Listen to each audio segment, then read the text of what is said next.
If you drive long enough through the Navajo Nation at night, you eventually notice something strange, and it has nothing to do with what you see and everything to do with what people refuse to talk about.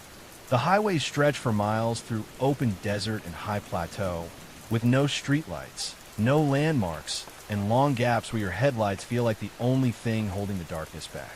For outsiders, it feels empty. For locals, it never is. People who grew up here learned certain rules early, and these rules are not written down, not posted on signs, and rarely explained directly. You're told not to stop if something runs across the road, even if it looks injured. You're told not to slow down if you see an animal standing upright or moving in a way that does not make sense. Most importantly, you are told not to acknowledge it, not out loud, not to passengers, and definitely not to yourself until you are far away. These rules are not presented as superstition or folklore meant to scare children into behaving. They're delivered casually, almost practically, the same way someone might warn you about black ice or sudden cattle crossings. The message is simple and consistent across generations. Some things want attention, and attention is the mistake. Highway encounters began appearing in informal reports as early as the mid-20th century, long before social media or online forums existed to amplify stories. Drivers described seeing shapes at the edge of the road that looked like deer, coyotes, or dogs at first glance. But the longer they watched, the more the details failed to line up. Limbs appeared too long. Movements felt deliberate instead of reactive. Heads turned too smoothly, as if tracking the vehicle rather than reacting to its presence. What made these encounters unsettling was not a sudden attack or dramatic confrontation, but restraint. The figures did not charge the road. They did not flee into the darkness. They waited, watching vehicles pass, sometimes pacing them from the shoulder, sometimes keeping perfect distance no matter how speed changed. When drivers did the sensible thing and accelerated, the encounters often ended quietly, with the shape fading back into the darkness as if it had never been there. When drivers slowed, out of curiosity or confusion, the stories changed tone entirely. Several accounts collected from the late 1980s through the early 2000s describe the same unsettling pattern, even though the drivers involved had no connection to each other and were traveling different routes across the reservation. These reports did not originate from a single source or community gathering, but emerged independently through family stories, informal warnings, and occasional law enforcement notes that never developed into full investigations. The consistency across decades is what makes them difficult to dismiss, because the encounters follow the same structure regardless of location or storyteller. The experience usually begins without drama. A driver traveling at night notices a shape ahead on the road, often at the limit of the headlights. At first glance, it appears ordinary, most commonly described as a deer, elk, or large canine standing unnaturally still in the center or just off to the side of the roadway. The positioning is important. The figure is never directly in the path of the vehicle, but close enough that the driver must decide whether to slow down, swerve, or stop. As the vehicle approaches, the animal does not react the way wildlife typically does. It does not bolt into the brush or freeze in confusion. Instead, it moves forward calmly, maintaining the same distance from the vehicle, as if matching its speed without effort. Drivers report the disturbing impression that the figure is not startled by the headlights, but actively aware of them, adjusting its movement with precision rather than instinct. This sense of awareness becomes stronger the longer the encounter continues. In multiple reports, drivers attempted to resolve the situation by accelerating or changing lanes, only to find that the figure adjusted instantly, remaining just out of reach. It neither blocks the vehicle nor allows itself to be passed. The pacing behavior, rather than any aggressive action, is what causes anxiety, because it suggests intention. The figure appears to be controlling the interaction rather than reacting to it. In some encounters, passengers became involved unintentionally. Several accounts mention that while the driver focused on the road, a passenger noticed something off about the animal's posture. The proportions, the way the legs bent, the way the head turned. These details often emerged only later, after the encounter ended, when passengers compared what they had seen and realized that they had both felt something was wrong without being able to articulate it at the time. A smaller number of encounters escalated further, not through violence, but through proximity. Drivers reported that when they glanced away briefly and then looked back, the figure had shifted position impossibly fast, appearing closer to the vehicle than it should have been able to move. The movement was not described as a sudden sprint or leap, but as a controlled relocation, as if the space between moments had collapsed. In rare but consistent reports, passengers claimed the figure briefly rose upright on its hind legs before dropping back down. The action was not exaggerated or theatrical. It was described as deliberate, almost economical, as if the figure were testing a posture rather than revealing itself. Importantly, these moments were fleeting, often lasting less than a second, and were usually followed by the driver accelerating without further observation. What prevented most encounters from escalating beyond this point was speed. Drivers who accelerated decisively and refused to look back generally reported that the experience ended abruptly. There was no pursuit, no final display, and no sense of being followed once the vehicle reached a certain distance. The figure simply ceased to be present, either fading back into the darkness or no longer appearing in the headlights when the road straightened. In contrast, drivers who hesitated, slowed, or stopped out of concern often described a sudden shift in atmosphere. The night felt heavier. The air felt closer. The quiet became pronounced rather than peaceful. These drivers consistently described the sense that something had been waiting for permission, not to attack, but to engage. One account describes a driver pulling over after seeing what appeared to be an injured animal near the shoulder. The vehicle's hazard lights illuminated the area as he stepped out, intending to check whether the animal was alive. As he approached, he realized that the figure's proportions were wrong. The limbs appeared elongated, bent at angles that did not align with any known animal anatomy. The head was lowered, but the posture felt alert rather than wounded. Before he could fully process what he was seeing, a voice called his name from the darkness beyond the reach of the headlights. The voice matched his own, but sounded delayed, as if repeating rather than originating. It did not shout. It did not threaten. It simply called his name, once, calmly, from somewhere just beyond visibility. He returned to his vehicle and left without checking his mirrors. That specific detail appears in multiple versions of these reports. The voice is never described as screaming or hostile. It is described as familiar, almost casual, and it is always treated the same way in retellings. Never dramatized, never expanded upon, and never explained. The only instruction attached to it is consistent. If something calls to you in that way, you do not respond. Within Navajo culture, certain beliefs are not framed as stories meant to entertain, but as boundaries meant to protect. Some entities are not named casually, not because they are fictional, but because speaking about them directly is believed to grant attention. Attention, in this context, is not curiosity, but acknowledgement. The highway encounters are often shared without labels, stripped of mythology, and reduced to behavior patterns and warnings. Elders who discuss these incidents do not speculate about what the figures are. They focus instead on what not to do. Do not follow. Do not mock. Do not assume it wants to harm you immediately. The danger, according to these warnings, is not sudden violence, but prolonged engagement. The longer you remain, the more likely you are to make a mistake. This cultural framing explains why many of these encounters were never reported formally. To acknowledge them publicly would be to invite attention, not just from authorities, but from whatever had already shown interest. For those who experienced these events, silence was not denial. It was containment. Occasionally, fragments of these encounters surfaced in official contexts.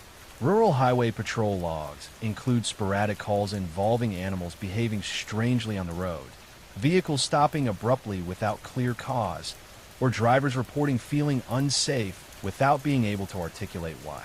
In most cases, officers arrived to find nothing present and no evidence to investigate. With no crime committed and no physical trace, the reports were filed and forgotten. What remains consistent across decades is the restraint of the phenomenon itself. There are no widespread attacks attributed to these encounters, no confirmed injuries, no dramatic confrontations. Instead, there is repetition, patience, and selectivity. The figures appear, observe, and withdraw, as if testing boundaries rather than crossing them. The highways remain unchanged. Long stretches of road cut through land that has never been empty, even when it appears so. Most drivers pass through without incident, unaware of the rules or the warnings. But those who know them continue to follow them, not out of fear, but out of respect for patterns that have endured longer than memory. The encounters are not framed as mysteries to be solved. They are framed as experiences to survive and leave behind. The goal is not understanding, but distance. Whatever waits along those roads does not demand belief. It responds to attention. And that is why, to this day, the most important rule remains the simplest one. If you see something that should not be there, keep driving. What separates these highway encounters from typical roadside legends is not just their consistency, but the behavior of the people who report them afterward. There are no triumphant retellings, no attempts to frame the experience as bravery or survival, and no effort to document or prove what was seen. Instead, the accounts are shared reluctantly, often years later, and usually only after the speaker has confirmed that the listener already understands the rules.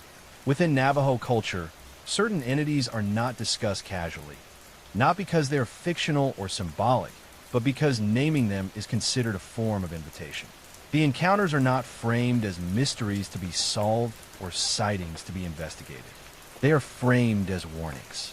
You're not meant to analyze what you saw, categorize it, or test its limits. You are meant to leave, and you are meant to remember what not to do if it happens again. This perspective explains why so few of these incidents appear in formal records. Rural highway patrol logs occasionally contain brief references to unexplained calls involving animals on the road that disappeared before officers arrived, or reports of drivers who appeared shaken, disoriented, or distressed without any visible cause. These incidents are documented, addressed, and then set aside because there is no crime to investigate and no physical evidence to collect. Without injuries, damage, or witnesses beyond the driver, there is nowhere for the report to go. The highways themselves remain unchanged, long stretches of road cutting through land that appears empty but never truly is. Most drivers pass through without incident, unaware that any rules exist at all. They see nothing unusual, feel nothing out of place, and continue on their way. For them, the night remains ordinary. For those who know the stories, however, the warnings have never changed. You do not stop out of curiosity or concern. You do not follow to get a better look. You do not acknowledge what should not be there, even if it positions itself directly in front of you. Hesitation is treated not as caution, but as permission, because whatever waits along those highways does not need to pursue you, threaten you, or reveal itself fully. It does not rely on speed or force to close distance. It only needs you to slow down.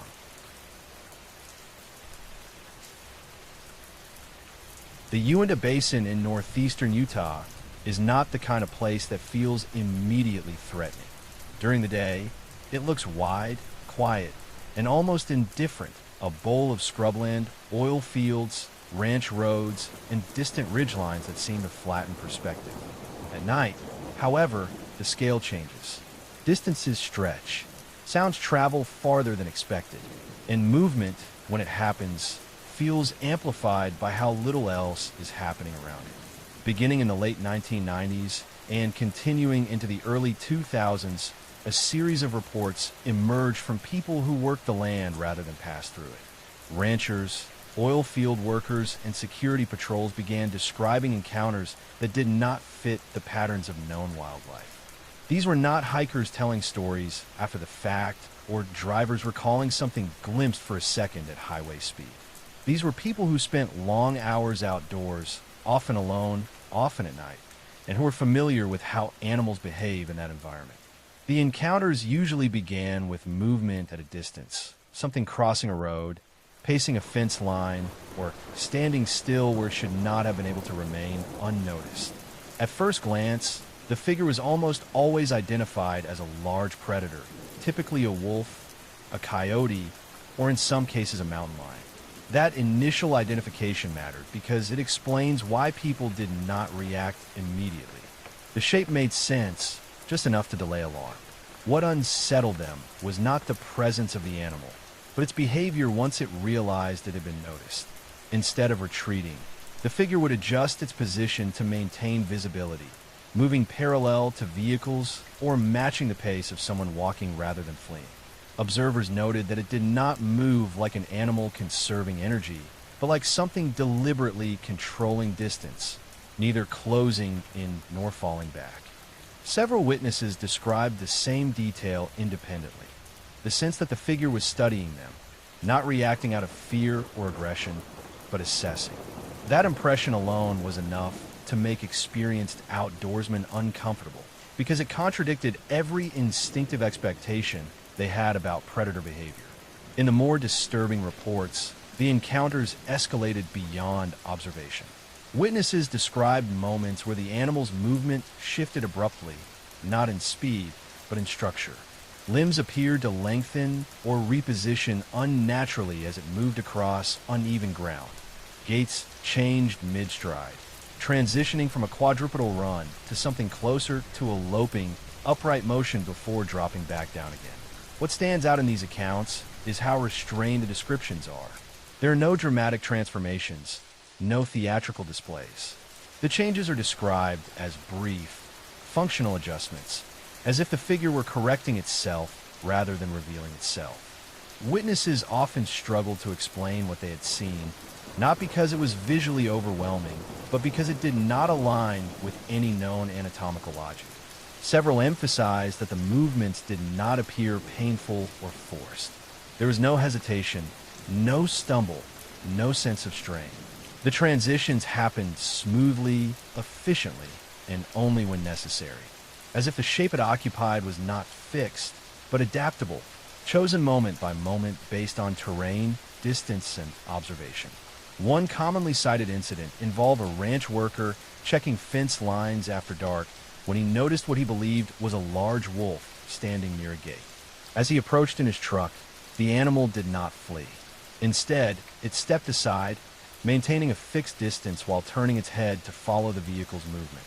The worker noted that the head movement came first, not the body, just the head, rotating slowly, deliberately, in a way that suggested anticipation rather than reaction. Only after the truck drew closer did the body adjust, shifting position with minimal effort. When the worker slowed, the figure mirrored the change, matching speed precisely. There was no lag, no overcorrection. The distance between them remained constant, as though measured.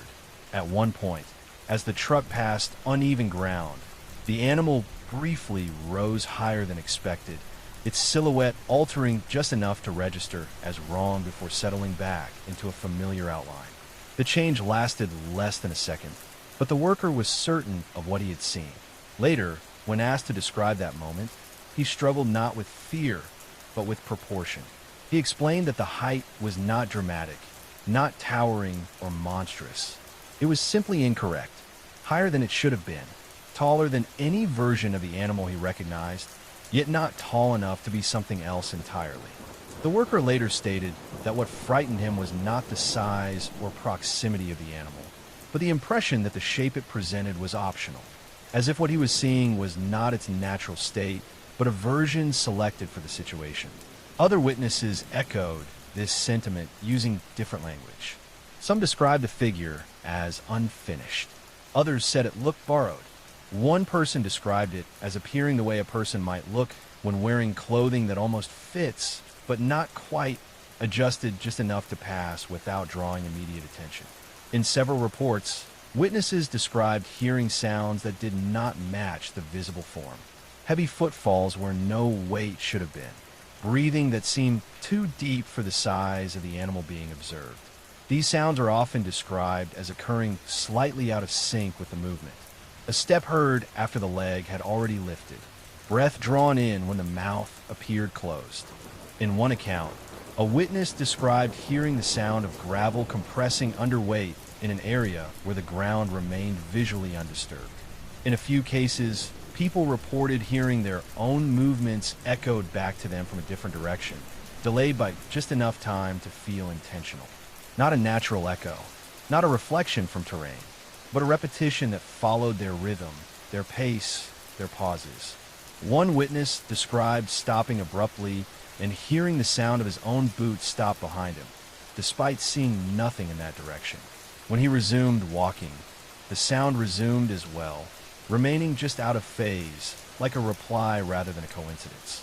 What unsettled him most was not the sound itself, but the restraint. The mimicry never grew louder, never closed distance, never announced itself. It remained present without demanding acknowledgement. Several witnesses noted that the figure seemed acutely aware of when it was being directly observed. Peripheral vision appeared to allow more freedom of movement. Direct attention seemed to trigger stillness or simplification, as if complexity was something it only displayed when it believed it would not be clearly seen. In one account, a man described looking away briefly to adjust his flashlight, only to hear movement in the gap. When he looked back, the animal was once again stationary, positioned slightly differently, but not closer. He described the sensation as realizing that motion was happening in the spaces where his attention was weakest. This pattern led many witnesses to instinctively avoid prolonged eye contact, not out of superstition, but out of a growing sense that attention itself was part of the interaction. That watching too closely might invite a response they were unprepared for. None of the witnesses attempted to approach. Those who remained in vehicles left the area immediately. Those on foot described an overwhelming urge to create distance without drawing attention. A feeling that stopping, staring, or reacting visibly would escalate the encounter in ways they could not predict. Several reported deliberately slowing their breathing, moderating their movements, and avoiding sudden gestures. One witness described feeling as though the encounter had rules he did not know, but could sense. That violating those rules would not result in immediate violence, but in something worse, a loss of control over how the interaction unfolded. In a small number of reports, witnesses described moments where the figure repositioned itself to remain in view without blocking escape routes. It never stood directly in front of vehicles, never obstructed trails completely. It maintained presence without confinement. This behavior stood in contrast to known predator tactics. It did not attempt to ambush. It did not drive prey toward obstacles. Instead, it allowed departure while maintaining engagement, as though departure itself was part of what it wanted to observe. Several witnesses later questioned whether they had been followed at all, or simply escorted to the edge of something they were not meant to enter. After leaving the area, many described a delayed emotional response, a sense of unease that intensified rather than faded. Some reported replaying specific details obsessively, the angle of a limb, the timing of a sound, the way the figure seemed to anticipate rather than react. What disturbed them was not the fear of being harmed, but the realization that whatever they encountered had been in control the entire time, that it had dictated distance, duration, and conclusion. In interviews conducted weeks or months later, witnesses often corrected themselves mid-sentence, revising descriptions, softening certainty, not because their memory had faded, but because the more they thought about the encounter, the less confident they became in the assumptions they had made while it was happening. Several admitted that they had initially told themselves it was simply an animal behaving strangely, but that explanation grew less convincing over time, not because of new evidence, but because of how intentional the behavior had felt. As one witness summarized, it wasn't that it looked like something else. It was that it looked like it could have been anything it needed to be. And the most consistent detail across all accounts was not the appearance of the figure, but the shared understanding that remaining still, remaining calm, and leaving without acknowledgement had been the correct response, even if no one could explain why. The encounter did not end because the witness escaped. It ended because the interaction was complete. What lingers after Uinta Basin encounters is not fear, but adjustment, a quiet recalibration that settles in without drama or urgency. People do not react the way they do after close calls or animal attacks. There are no adrenaline-filled retellings and no claims of luck or survival. Instead, behavior narrows subtly, as if something unseen has redrawn the limits of what feels acceptable without ever announcing that it has done so. Work continues as usual. Ranchers maintain their routes, oil crews keep their schedules, and daily routines remain outwardly unchanged. Yet certain actions begin to fade away. Night checks grow shorter, headlights remain on longer than necessary, and radios are left playing, not for comfort, but as a way of marking presence in the dark. Some witnesses only realize these changes long after the encounters themselves. One man noticed months later that he no longer walked fence lines alone after dusk, despite having done so for years. Another became aware that he no longer stood still outdoors at night, not even briefly. When asked why, neither could provide a clear explanation, only the sense that stopping no longer felt right. Across accounts collected years apart from people who had no connection to one another, the same impression emerges repeatedly. What they describe is not fear and not a sense of threat, but the feeling of having been noticed. Not targeted, not pursued, but registered. One former field worker explained it in practical terms. When wildlife notices a human presence, it reacts in predictable ways by fleeing, freezing, or charging. What he encountered did none of those things. Instead, it adjusted, as if his presence had already been accounted for and required no reaction at all. This interpretation does not appear in official documentation, yet surfaces repeatedly in private retellings, often shared with hesitation, as though speaking it aloud gives the idea more weight than intended. Authorities operating in the region have acknowledged receiving reports that do not fit known behavioral patterns. These include animals pacing vehicles without closing distance, tracks that shift formation without explanation, and sounds that seem to reposition rather than retreat. None of these reports involve attacks, injuries, or damaged property. And because of that, there is nothing actionable to pursue, no warning to issue, and no clear threat to define. Despite this, the reports continue. What is consistently noted is the restraint of the encounters. Nothing announces itself, nothing escalates, and there is no dramatic climax. Whatever is being described shows no interest in confrontation or recognition.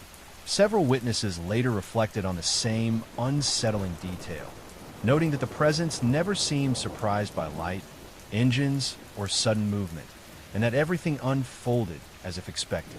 One person described realizing afterward that the encounter had begun before he noticed it, and that his awareness was not the beginning of the interaction, but its conclusion. Afterward, there was no pursuit, no sign, and no final display, only an absence that felt deliberate. The Uinta Basin remains active and modern, with vehicles passing through at all hours and most people experiencing nothing unusual at all. That normalcy is what makes the pattern harder to dismiss, because if these encounters were random, they would be chaotic. If they were mistakes, they would vary widely, and if they were threats, they would escalate.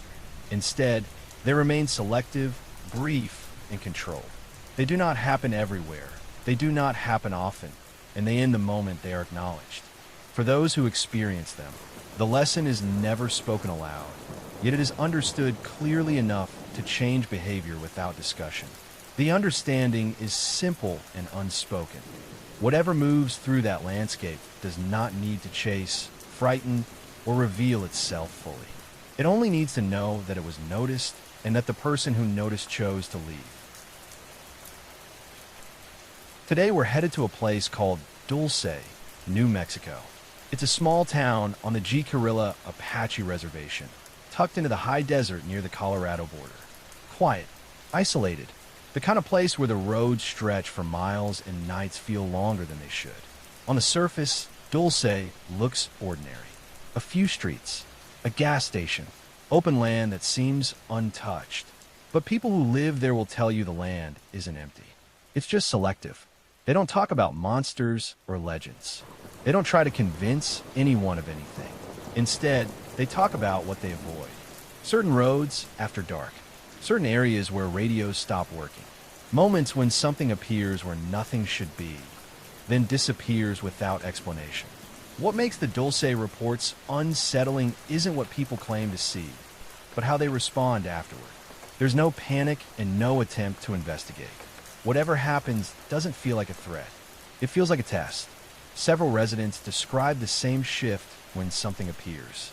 The wind drops. Insects go quiet. Sound feels muted, like the air thickens slightly. People become aware of their own movement and instinctively know not to slow down, not to stare, and not to acknowledge what's there. Those who keep moving usually describe the experience ending abruptly. Whatever was present simply isn't visible anymore. Those who hesitate describe the atmosphere changing, as if something is waiting for a decision. Law enforcement in the area has logged occasional reports that can't be followed up on. Vehicles blocking roads that vanish before officers arrive. Figures near restricted areas that can't be located later. No crimes, no injuries, nothing actionable. Dulce remains active and inhabited. Most people pass through without seeing anything unusual at all. But for those who do notice something, the lesson is never explained. You don't stop, you don't investigate, and you don't talk about it unless you know the listener already understands. Because whatever exists out there doesn't chase you. It just waits to see if you notice. By the time Maria Ortega realized Dulce wasn't just another strange town with exaggerated folklore, she had already been warned to stop asking questions. The warnings didn't come as threats. They came as gentle redirections, editors suggesting she focus on more verifiable material. Local officials reminding her that the reservation had a complicated history and that stories like these could inflame tensions.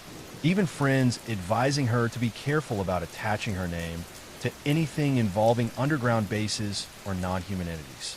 But what bothered Ortega wasn't the rumors themselves. It was the consistency of the behavior around them. People weren't trying to convince her of anything. They weren't evangelizing. They were cautious, hesitant, often visibly uncomfortable, and most importantly, they all described the same boundaries. There were places you didn't go, times you didn't stay out, and things you didn't acknowledge, even when they stood right in front of you.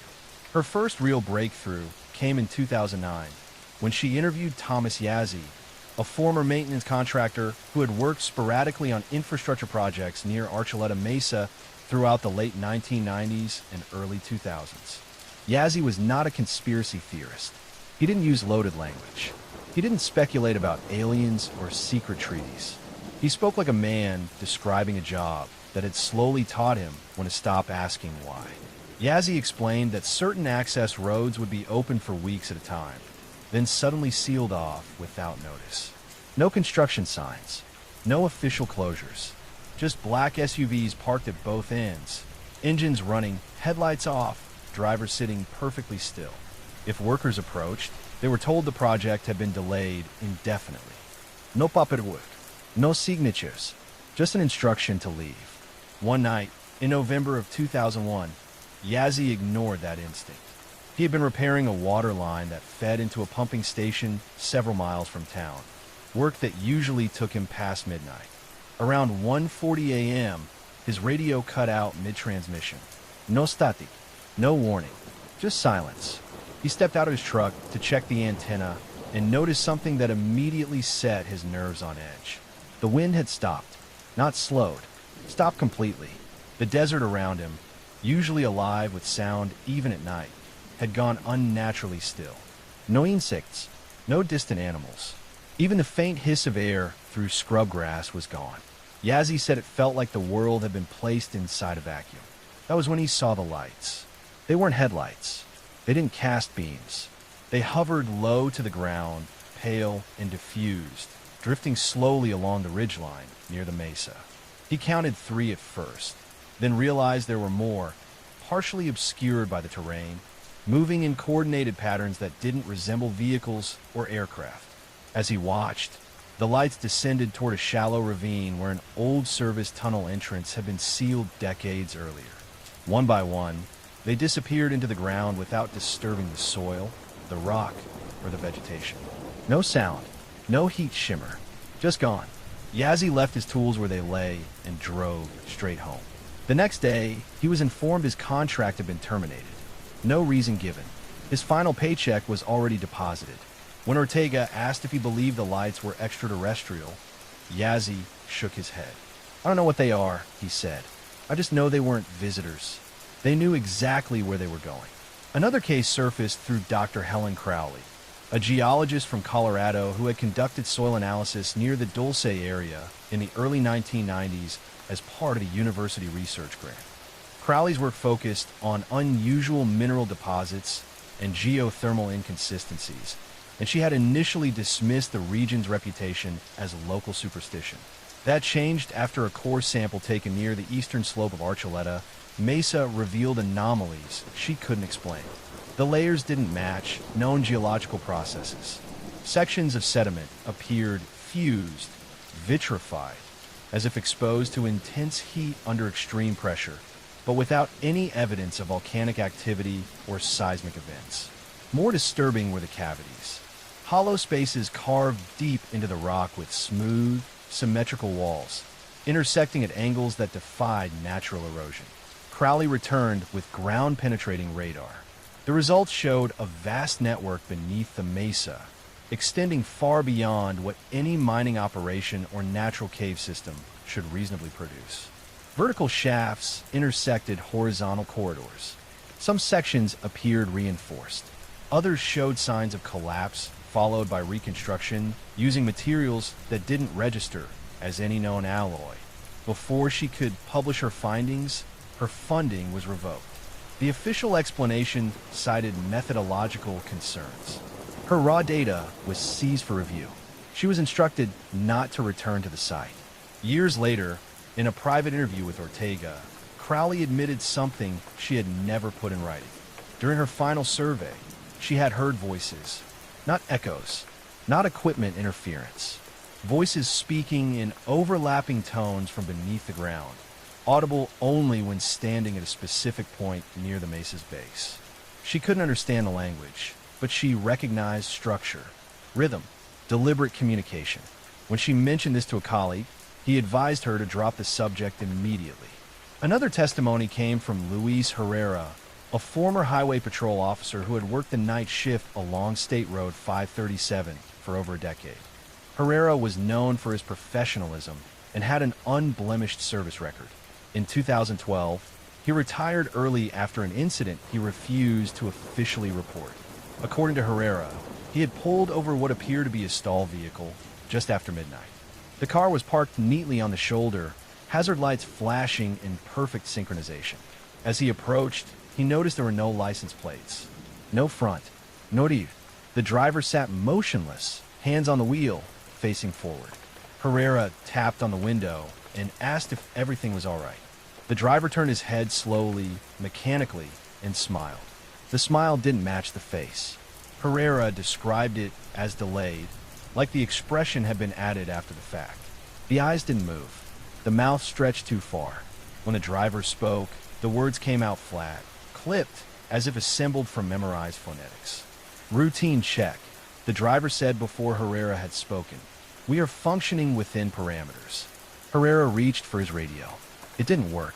At that moment, the driver's skin along the neck and jaw began to tighten and pull, revealing faint seams beneath the surface, like overlapping panels. Herrera stepped back, drew his weapon, and ordered the individual out of the vehicle. The car vanished, not sped away, not faded. It was simply not there anymore, leaving Herrera standing alone on an empty stretch of road, weapon drawn, heart racing, staring at nothing. He finished his shift in silence and never worked nights again. What unsettled Ortega most was not the individual incidents, but the shared aftereffects. Witnesses reported heightened sensitivity to sound and light, recurring dreams of underground spaces, an irrational but persistent fear of mirrors, reflections, and eye contact. Several mentioned the same phrase appearing in their thoughts during moments of stress. They are not hiding. By 2014, Ortega had accumulated enough material to attempt a comprehensive report. She outlined the encounters chronologically, mapped locations, cross-referenced employment records, and compared language patterns across interviews. The pattern that emerged wasn't chaotic. It was structured. Encounters clustered around infrastructure. Witnesses were people who worked alone. Disappearances, when they occurred, were administrative rather than physical. People weren't being taken. They were being redirected, silenced, moved aside. Her final interview took place with an elderly man identified only as Mr. K, a former reservation liaison who had served as a go-between for federal agencies and tribal leadership during the 1970s. His health was failing, and he spoke with the urgency of someone who knew he wouldn't get another chance. He told Ortega that whatever existed beneath Dulce had been there long before any government involvement. The military hadn't built it. They had found it. And once found, they had done what humans always do when confronted with something they don't understand but cannot remove. They made agreements. Mr. K refused to elaborate on the terms.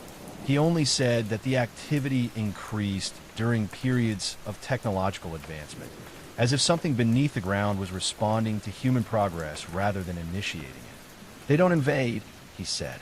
They monitor. They adjust. They test. When Ortega asked why Dulce, he smiled sadly. Because the land remembers, he said, and some things never left. Ortega never published the Dulce investigation in full.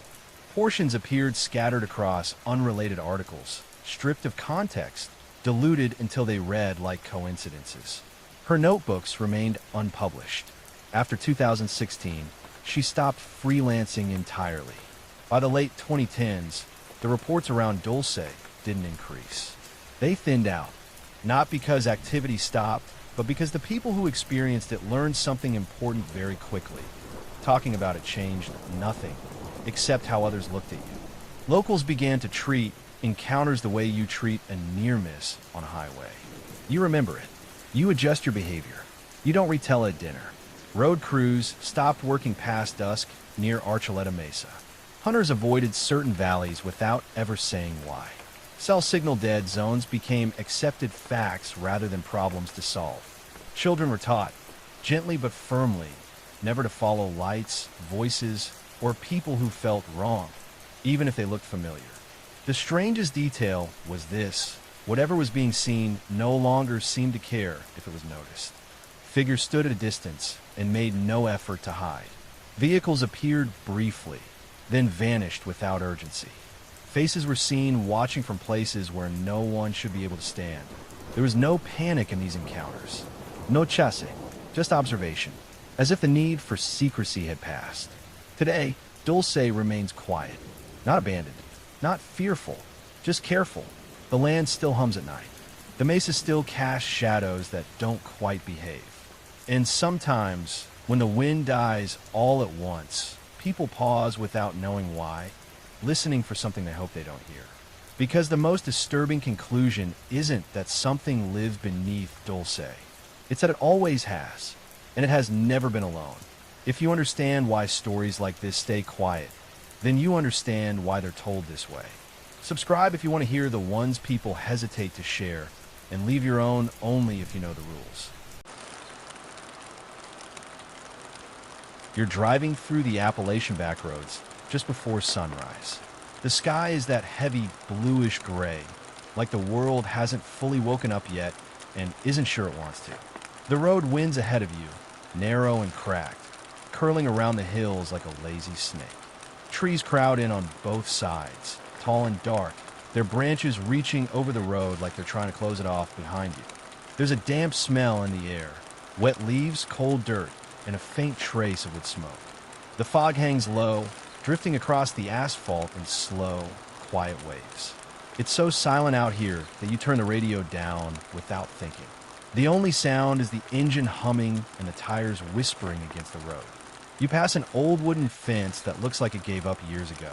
Half the posts are leaning, the rails sagging into tall grass. Then a mailbox appears on the side of the road, rusted, crooked, barely clinging to its post. No house, no Draigua, just that lonely box standing there like it's waiting for someone who never comes. That's how these roads are. Houses don't line up neatly like they do in town. They hide, up dirt paths, behind trees, around bends you can't see until you're already in them. You never really know who lives out here or how long they've been here. Your GPS lost signal a while back. Phone shows no bars. It's just you, the road, and the soft glow of the dashboard lighting up your hands on the wheel. Then you see it, a narrow dirt road splitting off to the right. No signpost, no markings, just a thin path cutting straight into the trees. At the entrance, a rough wooden board is nailed to a trunk. Private road, no turnaron. The letters are uneven, thick with brush strokes like someone painted them in a hurry or in bad light. You slow down as you pass it. For a second, you can't help staring at that sign. And then you get this strange feeling, like someone's watching you from the woods.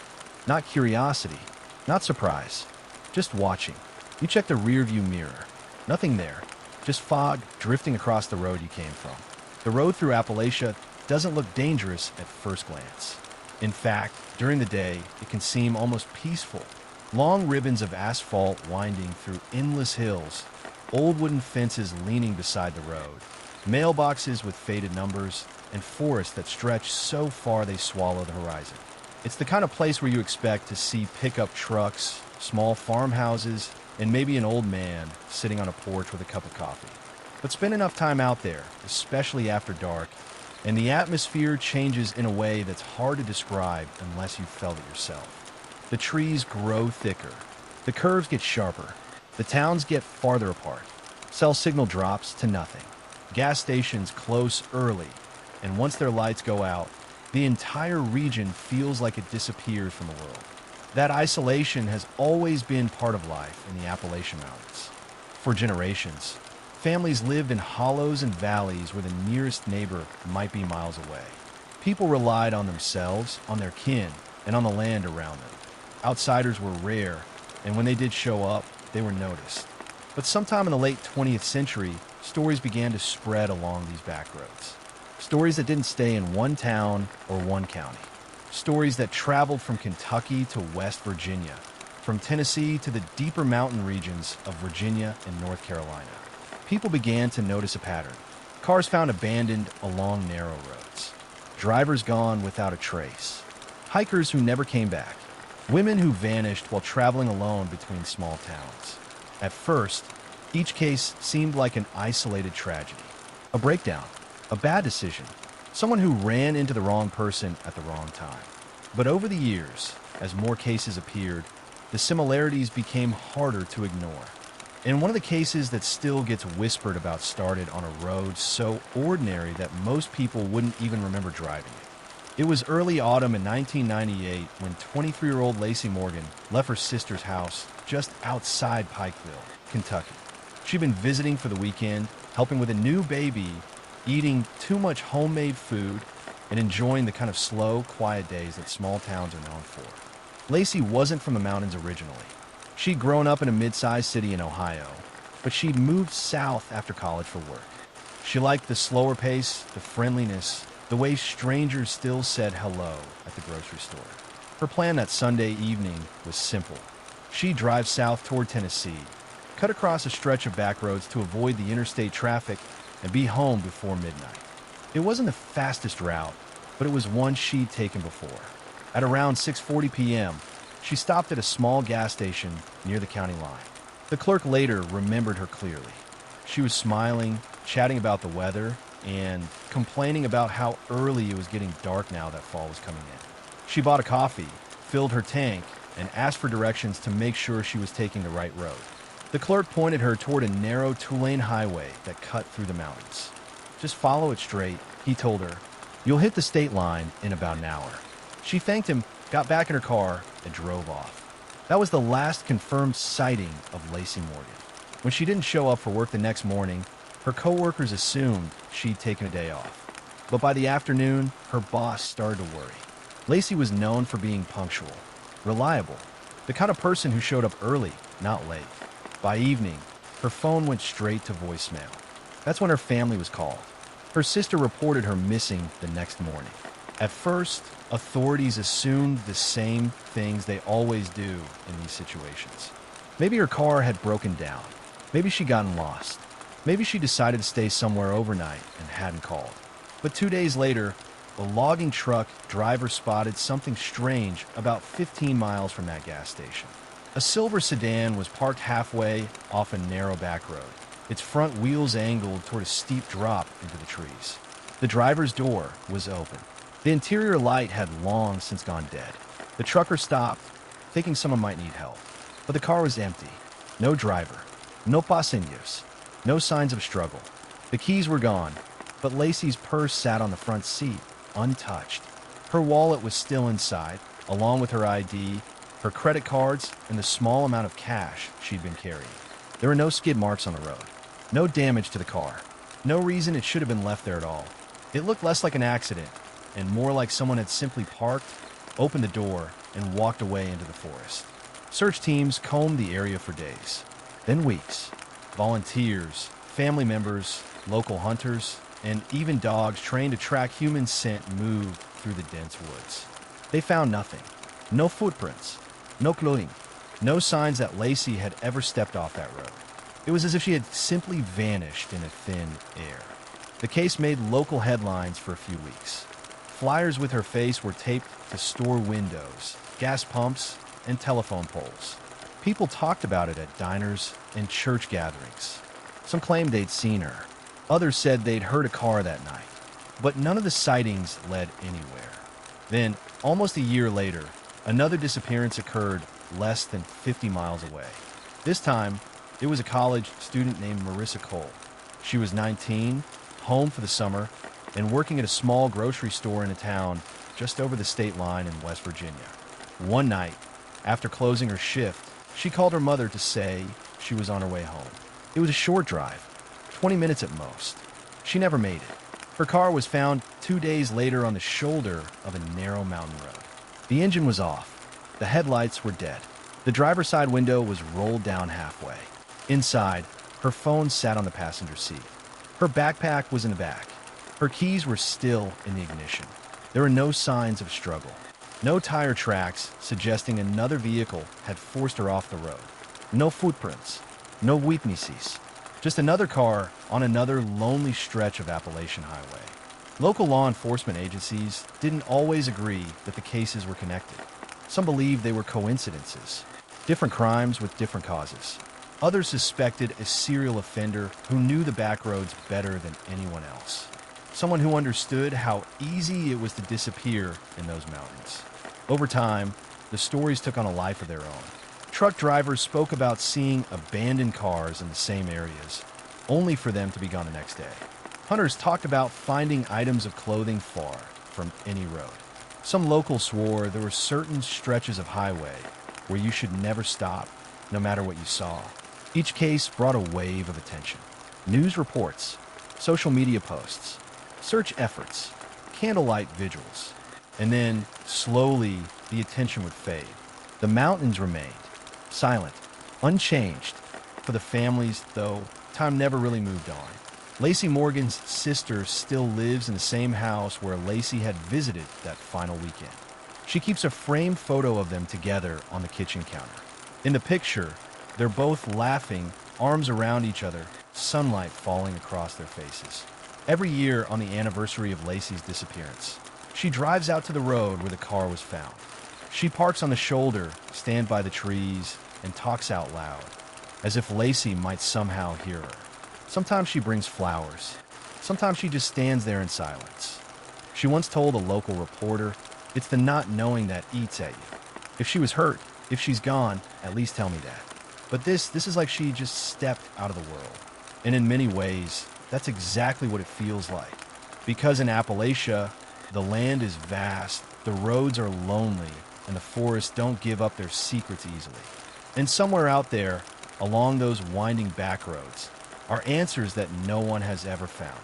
By the time the third disappearance in that region made the local news, people stopped using the word coincidence. It was the summer of 2006, the kind of Appalachian summer that feels heavy even after the sun goes down. The air stays thick with humidity, insects hum in the dark, and the roads carry that faint shimmer from the day's heat. Nights like that don't feel threatening at first. They just feel quiet, slow, almost sleepy. Rachel Thomas had worked a 12-hour shift at a regional hospital in northeastern Tennessee. She was 31 years old, a registered nurse, and the kind of person coworkers described as calm under pressure. She handled emergency rooms, long nights, and difficult patients without losing her temper or her focus. That night, her shift ended just after 11 p.m. She changed out of her scrubs, said goodbye to the night staff, and walked out to the parking lot. Security cameras showed her unlocking her SUV, tossing her bag onto the passenger seat, and driving out of the lot at 11:18 p.m. Her house was about 45 minutes away, across a stretch of Tulane Mountain Highway that curved through forest and old mining country. It was a route she'd taken dozens of times before. At 11:42 p.m., Rachel called her younger brother. It wasn't unusual. They spoke often, sometimes just to pass the time on late-night drives. The call lasted less than 3 minutes. She told him she was tired, that the ER had been busy, and that she was looking forward to her day off. He teased her about always working too much. She laughed, told him she'd call him the next day, and hung up. That was the last confirmed contact anyone had with her. When Rachel didn't show up for a family lunch the next afternoon, her mother assumed she'd simply overslept. But by evening, calls to her phone were going straight to voicemail. By nightfall, her brother was retracing her route in his own car, headlights cutting through the dark curves of a mountain road. About 20 miles from the hospital, he spotted something that made his stomach drop. Rachel's SUV was parked at the entrance to a narrow gravel road that branched off the highway. It wasn't a place you'd stop unless you had a reason. The road led into an old mining area that hadn't been active in decades. Her vehicle was angled slightly, as if she'd pulled in quickly. The engine was off. The doors were locked. Inside, her purse sat on the passenger seat. Her phone was in the center console. Her keys were missing. There were no signs of a crash. No broken glass. No blood. Nothing to suggest what had happened. Just a quiet vehicle, sitting alone at the edge of a forgotten road. Police were called, and the area was quickly secured. Officers walked the gravel path with flashlights, their beams catching dust, weeds, and tire ruts from old trucks. But after a few hundred yards, the road became too narrow for vehicles. It turned into little more than a trail disappearing into dense woods. Search teams were brought in the next morning. Dogs, volunteers, deputies, and even local hunters combed the area. Old mine entrances were checked. Ravines were searched. Creeks were followed for miles. They found nothing. No footprints. No clothing. No sign that Rachel had ever stepped out of her vehicle. Just like the cases before her, she seemed to have vanished into the mountains without leaving a trace. At first, investigators treated it as a possible abduction, but there were problems with that theory. There were no signs of struggle near the SUV. No drag marks. No disturb grave. And the location itself raised questions. That gravel road wasn't visible from the main highway unless you were looking for it. It wasn't a scenic overlook or a rest area. It was just a forgotten turnoff, half hidden by trees, which meant one of two things. Either Rachel knew that road and chose to pull in for some reason, or someone else led her there. And that possibility started to worry investigators, because by that point, the earlier disappearances were still unsolved. Lacey Morgan, Marissa Cole, now Rachel Thomas. Different states, different years, but the same general pattern. Women driving alone, cars found abandoned, no signs of struggle, no bodies, no suspects. The FBI was quietly consulted, though no official task force was announced. Agents looked at maps, timelines, and travel routes. They compared the locations of the abandoned vehicles. What they saw wasn't a straight line or a neat pattern. It was something more unsettling. A loose cluster of disappearances scattered across the Appalachian region. Not close enough to be obvious, but not far enough apart to feel random either. All along back roads, all near forested areas, all in places where a person could disappear quickly. And then, just when the region started to forget about Rachel's case, another one surfaced. In October of 2011, a delivery driver named Jason Burke was making his usual route through Western Virginia. He was 38 years old, married with 2 kids, and known among his co-workers as reliable to a fault. He delivered supplies to small convenience stores scattered across mountain towns. It wasn't glamorous work, but it paid the bills. That afternoon, he checked in with his dispatcher, as usual. Nothing seemed out of the ordinary. But by evening, one of the store owners called the company. Jason's truck hadn't arrived, and it was already past closing time. At first, they assumed he'd taken a wrong turn or stopped for a break. But by the next morning, when there was still no word, his employer contacted the authorities. Jason's truck was found later that day, parked along the shoulder of a Forest Service road. The engine was still running. The driver's door was open, and Jason was gone. His wallet was inside. His phone was on the seat. Even the delivery paperwork was neatly stacked on the dashboard. It looked less like a crime scene and more like someone had simply stepped out for a moment and never returned. Search teams combed the surrounding forest for nearly a week. Helicopters flew overhead.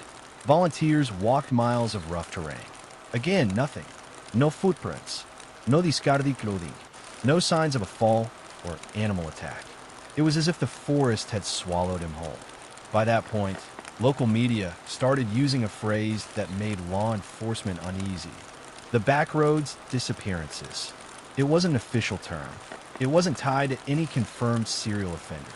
But it captured what people were starting to feel. That something strange was happening along those mountain roads. Not in big cities. Not on busy highways. But in the quiet, forgotten stretches where headlights were rare and help was miles away. Some investigators believe the cases were unrelated. Appalachia covers a massive area, and disappearances, unfortunately, happen everywhere. But others weren't so sure. They pointed to the similarities in the scenes, the lack of physical evidence, the vehicles left behind in odd locations, the absence of witnesses, and perhaps most unsettling of all, the silence. No ransom calls, no credit card activity, no confirmed sightings after the disappearances, just lives that seemed to stop mid-journey. Families of the missing began to find each other online. Support groups formed. People compared notes, timelines, and police reports. They noticed things investigators were slower to confirm publicly. Many of the disappearances happened at night. Most occurred on lesser-known roads, and several involved areas with little to no cell service, which meant if someone was in trouble, they couldn't call for help. And if someone wanted to commit a crime, there would be very few witnesses. By the mid-2010s, the cases were no longer just local tragedies. True crime forums, podcasts, and small documentaries began covering them. Maps showing clusters of disappearances circulated online. People started asking the same question over and over. Was this the work of one person or just a series of terrible coincidences? Law enforcement never confirmed a serial connection. Without physical evidence tying the cases together, it remained speculation. But in the communities where these disappearances happened, people didn't need official confirmation to feel uneasy. Parents started warning their children about driving alone at night. Some families insisted on phone check-ins every hour during long trips. Others avoided certain roads entirely after dark. Truckers, who spent more time on those highways than anyone else, shared their own stories. Some talked about seeing cars parked in strange places with no one inside. Others mentioned hitchhikers who seemed to appear out of nowhere, then vanish when they circled back. Most of those stories were likely exaggerations, the kind that grow over years of retelling. But they all fed the same quiet fear, that somewhere in those mountains, something wasn't right. And the roads kept stretching on, mile after mile, through forests that had seen generations come and go. It was not panic. It was something quieter, a slow, steady awareness that some of those roads were more dangerous than they looked. In the fall of 2014, that quiet concern returned to the headlines. 26-year-old Daniel Harper lived in a small town in eastern Kentucky. He worked in an auto parts store and spent most of his time either at work, at home, or helping his father with odd jobs around the house. Friends described him as soft-spoken, reliable, and deeply attached to his family. He was not someone who disappeared without telling people where he was going. On October 12th, Daniel left his house just after sunset. He told his father he was driving to a neighboring town to meet a friend and pick up a used motorcycle part. It was a short trip, less than an hour each way, along a narrow state route that cut through forested hills. He never arrived. At first, no one was too concerned. People in the area were used to spotty cell service and long stretches of road where you could drive for miles without seeing another car. But when Daniel did not come home that night, and his phone kept going straight to voicemail, his father began to worry. By morning, he was calling hospitals, then the sheriff's office. Later that afternoon, Daniel's car was found by a local hunter who had pulled off the road to check a trailhead. The vehicle was parked on a gravel turnout about 15 miles from Daniel's home. It was locked, the windows were up, and the keys were gone. Inside, nothing seemed out of place. His wallet was in the center console. His phone was missing. There were no signs of a crash or a struggle. The location was quiet, even by Appalachian standards. The gravel turnout was little more than a patch of dirt where hunters sometimes parked their trucks during deer season. Beyond it, a narrow path disappeared into dense forest. The nearest house was over a mile away. Sheriff's deputies arrived within an hour. They searched the immediate area, calling Daniel's name into the trees, their voices swallowed by the thick woods. There was no answer. Search teams were organized the next morning. Volunteers from nearby towns showed up in pickup trucks and old SUVs, bringing water, flashlights, and whatever gear they had. Some of them knew Daniel. Others just knew the feeling of a missing persons poster going up in a small community. They spread out along the trails, checking ravines, creek beds, and abandoned hunting cabins. For 3 days, the search continued. Again, nothing. No footprints. No clothing. No sign that Daniel had walked into the woods at all. Investigators began looking into his last known movements. They confirmed he had left home around 6:45 p.m. and had driven along the expected route. A gas station camera captured his car passing through a nearby town shortly after 7:10 p.m. After that, there was nothing. No more cameras. No more sightings. Just an empty stretch of road and a parked car at the edge of the forest.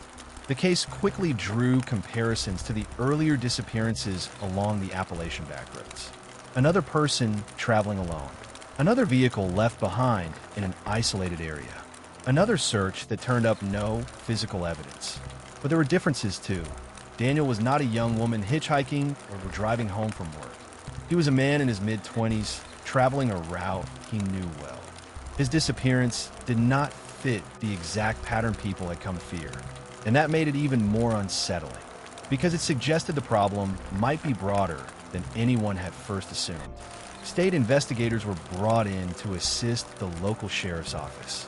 They interviewed Daniel's friends, coworkers, and family members. They looked into financial records, phone logs, and any possible disputes or conflicts. Nothing stood out. There was no sign of financial trouble, no known enemies, no reason for him to simply walk away from his life. His phone records showed no unusual calls or messages before he vanished. The last activity on his phone was a short text to his friend confirming he was on the way. That message was sent at 7:18 p.m. After that, the phone went silent. The area where his car was found was combed again, this time with search dogs. The dogs picked up a faint scent near the driver's side door, then followed it a short distance toward the tree line. Then the trail vanished. Handlers described it as if the scent had simply stopped in the middle of the forest floor. No clear direction, no continuation, just another dead end. By the end of the week, the official search was scaled back. Volunteers continued looking on their own, but the organized effort came to a close. Daniel's father kept searching for months.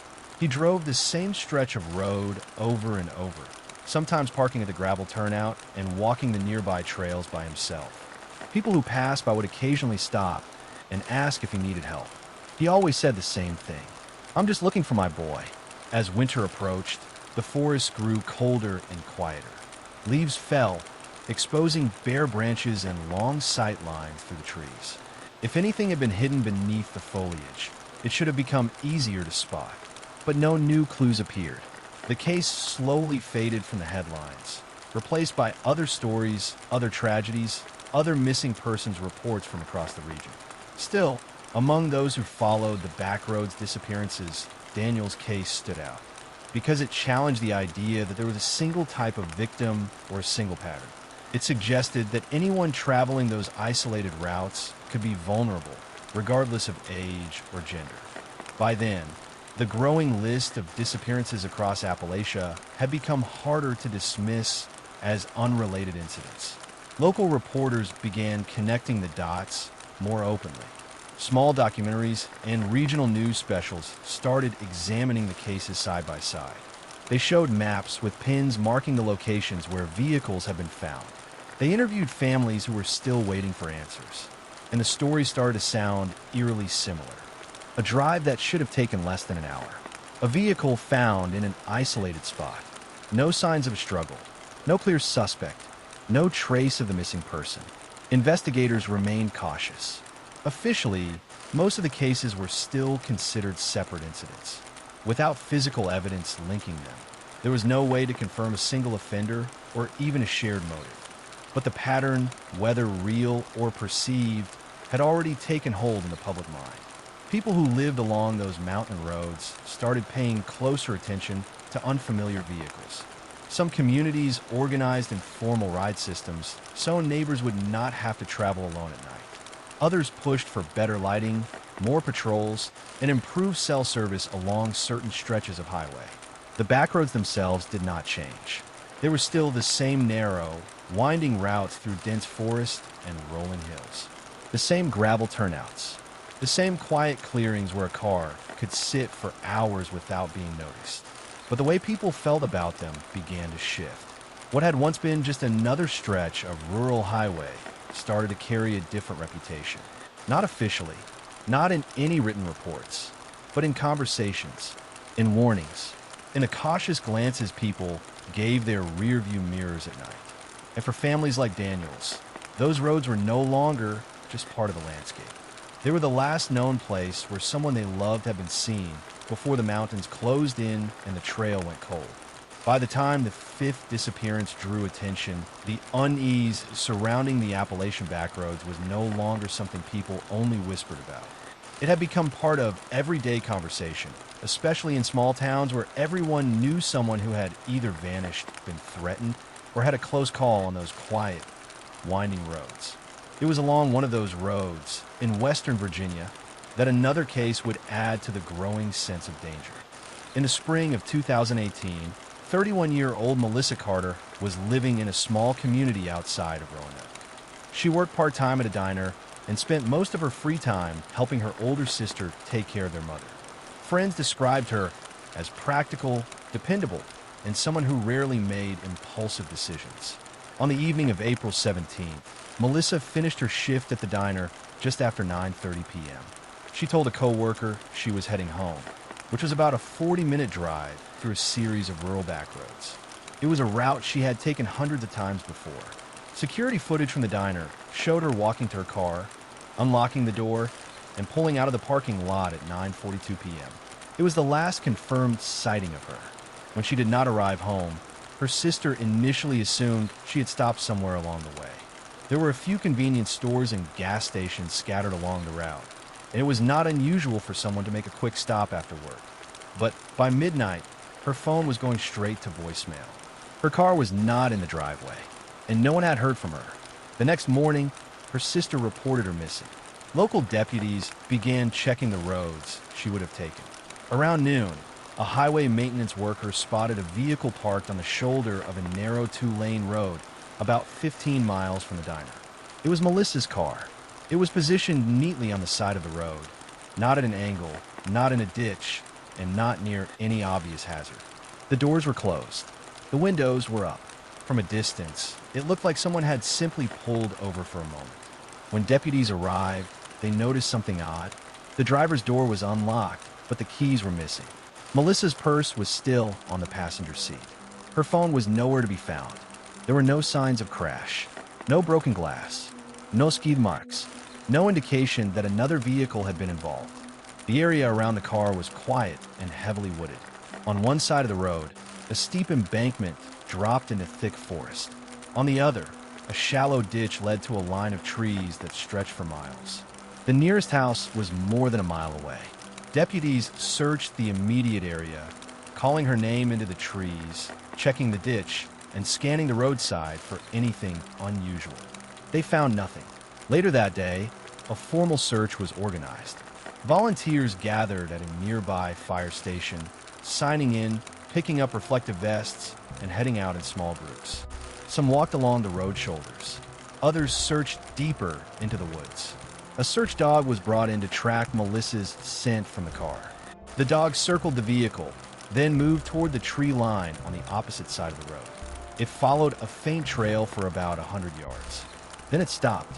Handlers later said the dog appeared confused, as if the scent simply ended. There was no clear path forward, no continuation deeper into the woods. It was a familiar outcome to investigators who had worked similar cases. The search continued for several days. Helicopters flew low over the forest canopy. Volunteers checked abandoned sheds, old logging roads, and creek beds. Flyers with Melissa's photo were posted at gas stations, post offices, and grocery stores across the region. No one reported seeing her. Her phone never reconnected to a cell tower. Her bank accounts showed no activity. Her social media accounts remained silent. The case quickly drew comparisons to earlier disappearances along the Appalachian backroads. Once again, a person traveling alone at night. A vehicle found in an isolated area. No signs of struggle. No clear suspect. Investigators considered several possibilities. A random encounter. A crime of opportunity. Someone offering help on a quiet road, then turning dangerous. Or perhaps someone who had been watching the road, waiting for the right moment. But without physical evidence, those theories remained just that.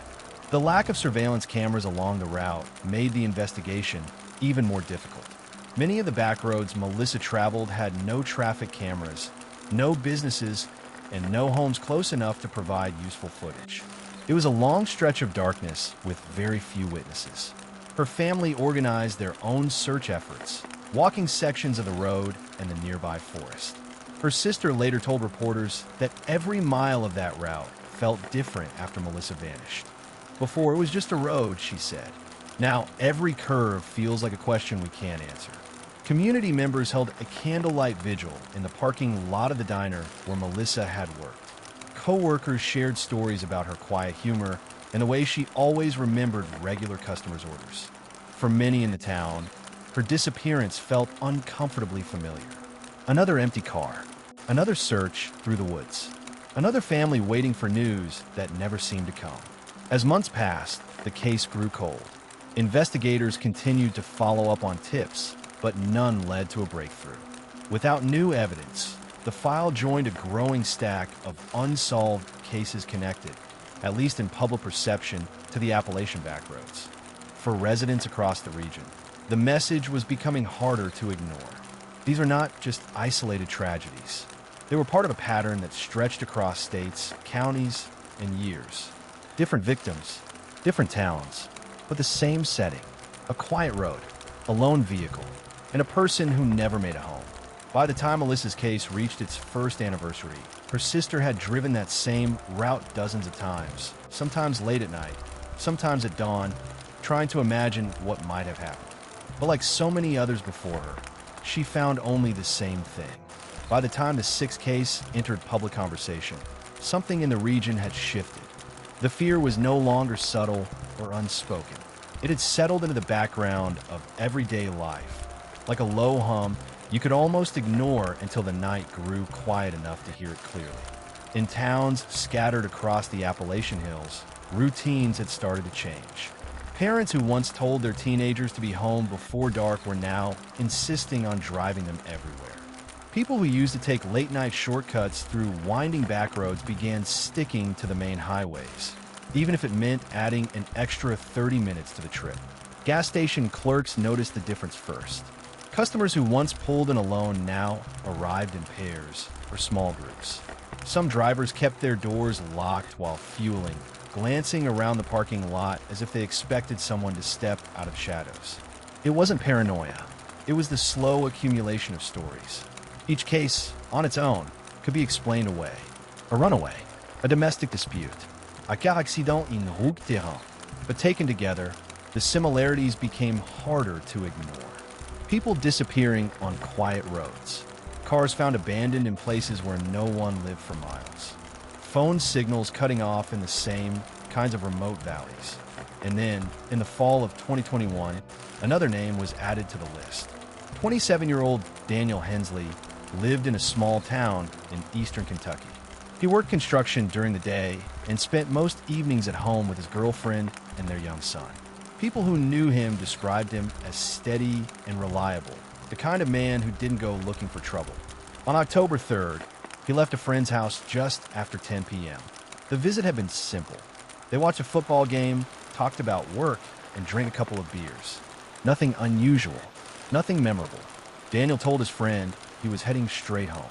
The drive was supposed to take about 25 minutes, mostly along a narrow county road that cut through thick forest and followed the curves of a shallow river. He never made it. When he didn't show up, his girlfriend tried calling him. The calls went straight to voicemail. At first, she assumed he had fallen asleep at his friend's place or lost signal in one of the valleys. By morning, when there was still no word, she contacted the friend, who confirmed that Daniel had left the night before. That was when the worries set in. Local deputies began searching the route he would have taken. Around midday, they found his truck parked on the side of a gravel pull-off about 10 miles from his friend's house. The engine was off. The doors were closed. The keys were still in the ignition. Inside the truck, nothing appeared disturbed. His wallet was on the seat. His tools were in the back, but his phone was missing. The area around the pull-off was isolated even by Appalachian standards. The road was rarely used at night, and the nearest house sat more than 2 miles away, hidden behind a line of trees and a long dirt driveway. Deputies searched the immediate area, but found no footprints, no signs of struggle, and no indication that Daniel had wandered off into the woods. It was as if he had stepped out of the truck and vanished into the darkness. The search quickly expanded. Volunteers from nearby towns joined the effort, combing through the forest, checking abandoned cabins, and walking the banks of the river. Drones flew low over the hills. Search dogs were brought in to track his scent. Like in earlier cases, the dogs followed a trail for a short distance, then lost it near the edge of the road. Investigators looked into his recent activities. They checked his phone records, his bank accounts, and spoke with coworkers and friends. To everyone who knew him, it made no sense. Weeks turned into months, and the case grew colder. The search teams eventually scaled back. The flyers posted at gas stations began to fade in the sun and rain. But his family refused to stop looking. His girlfriend organized small search groups on weekends. His parents drove the back roads, stopping at old houses and asking if anyone had seen or heard anything that night.